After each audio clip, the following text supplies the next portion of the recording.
give you a chance. Just this one chance.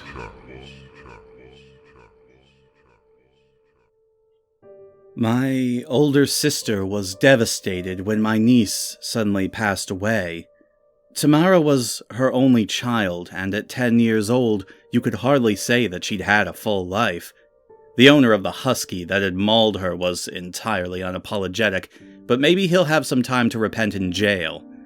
I've heard that child murderers don't do particularly well amongst other criminals. I'll never forget the day I took my older sister to see Tamara. They'd taken her to the hospital, even though it was clearly too late to save her by the time they got there. They warned my sister that it might be difficult to identify the body due to the various injuries sustained. But she knew as soon as her eyes fell on those white, twisted limbs. After all, what mother would not recognize her own child? The screams of a parent undergoing the ultimate loss. That's something that will be etched into my heart forever. Tamara and I had a particularly close relationship. I was always the favorite uncle, something I held over my older brother's head with pride. Everything I did, she adored. I was the person who introduced her to video games, much to her mother's irritation and her father's amusement. I was the one who took her to her archery lessons. When my sister and brother-in-law needed a babysitter, I was always the first person to be called. Tamara would stay up late with me, giggling and screaming during our secret horror movie nights. I swear, no one loves B-horror as much as Tamara. I guess I should say that she loved it. Past tense is hard sometimes, especially when it feels so wrong. Everyone reacts to death differently. Tamara's father, for example, poured all his energy into pursuing the dog owner that so callously left her body in the street.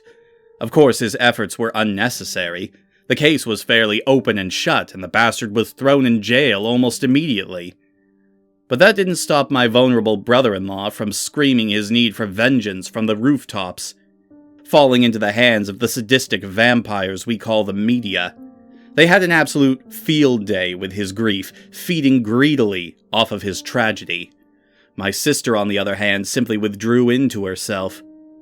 She's living in a limbo where Tamara isn't alive but somehow isn't quite dead. She spends most of her time laying on Tamara's bed, her fingers lightly tracing the flower pattern on her comforter. She doesn't talk much anymore. My reaction was perhaps the most pathetic and stupid. The moment I saw Tamara's mangled body, I made the decision to get her back. I would use any means necessary. Selling my soul to the highest bidder seemed like a small price to pay to see the smile on Tamara's freckled face again. I contacted mediums. I looked into voodoo. I went from cult to cult, drifting through mindless rituals in search of Tamara. Nothing worked. It was all a bunch of bullshit. Heaven, hell, God, the devil. But I didn't let that stop me. I wouldn't let it stop me. My house became a museum of the occult, stuffed to the brim with Ouija boards and musty old books with strange incantations. The longer I searched for Tamara, the more pointless my task proved to be. But I wouldn't stop. I couldn't stop. In the end, my determination paid off. It's almost funny how this chance just fell into my lap. It started with a lucid dream, something I'd trained myself to do on the off chance I could meet Tamara's soul in a dream. So far, my dreams had been pretty typical. I tried out the normal stuff, flying, walking through walls, all that kind of stuff, but I'd never met with Tamara, not until a few nights ago. This time, as soon as my mind slipped into lucidity, I found myself standing in a meadow. It was absolutely breathtaking. The lush green of the grass spilling out and shading the surrounding mountains with its vitality. Flowers blossomed in the warm summer breeze, their petals caressing the air with their gentle fragrance. The sky was a vast expanse of light blue silk adorned with the jewel of the sun and the dreamy wisps of passing clouds. But nothing was as breathtaking as Tamara. She was laying in the center of the meadow, curled up on the softness of the grass.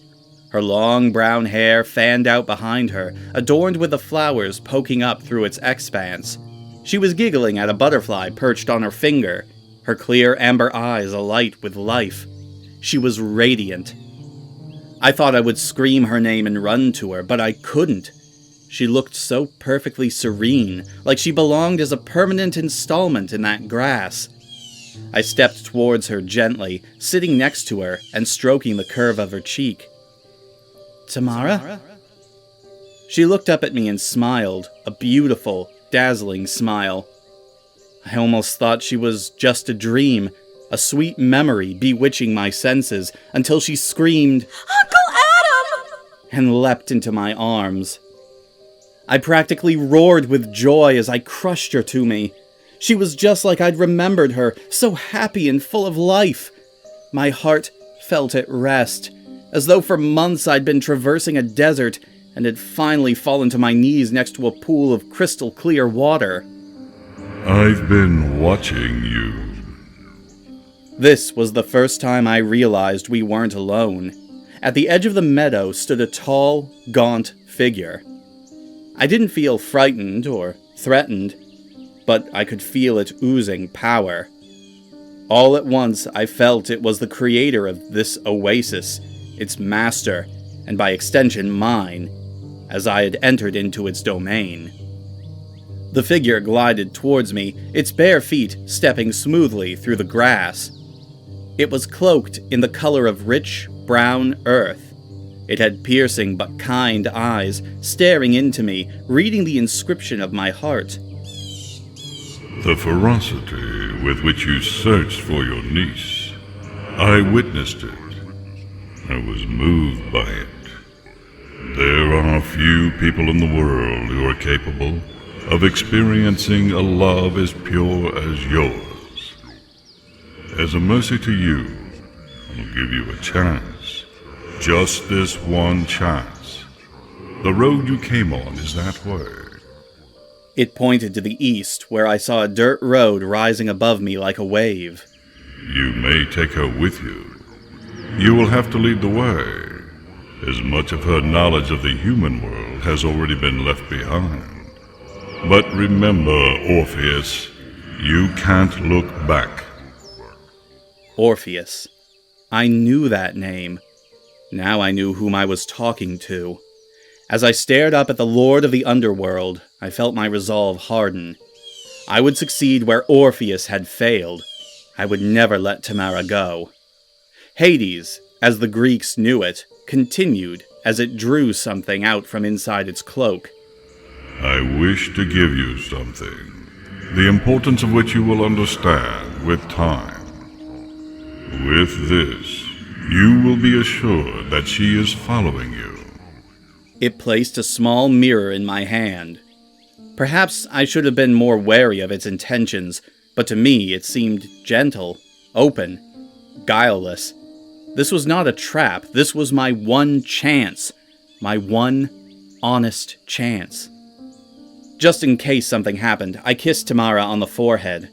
I took a deep breath and faced that long, winding road. One step at a time, I was bringing Tamara back to life. After a few short minutes, I used the mirror for the first time.